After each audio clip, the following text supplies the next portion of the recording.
with generative AI, which is all prompt-based, the only insight that you have into how the tool is going to perform is by testing it and testing it on representative examples. You're asking a model to come up with some synthesized view of the world. And by definition, that data that you're training it with is noisy. It's on this side, it's on that side, it's up here, it's down there, and you have to come to some sort of middle point, and it ends up being a real abstraction of the reality.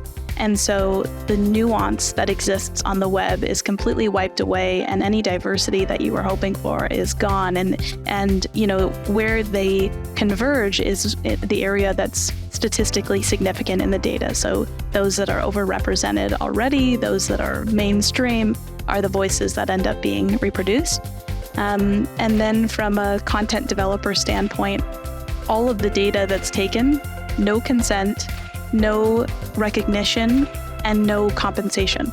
And the implications of that can be quite significant from an inclusion standpoint and from an equity standpoint as well. I think the sometimes misconception is that we try to remove bias. It's more that we try to inject fairness, right? Because there's always going to be some biases, but we need to understand what are we considering fair as an outcome for this machine. I touched on the synthetic data, so the creating of fake data. We can also compensate by creating additional synthetic data to, where there may be gaps, right? Where we feel like we should be at a 50-50 gendered type team in this organization, but we're not.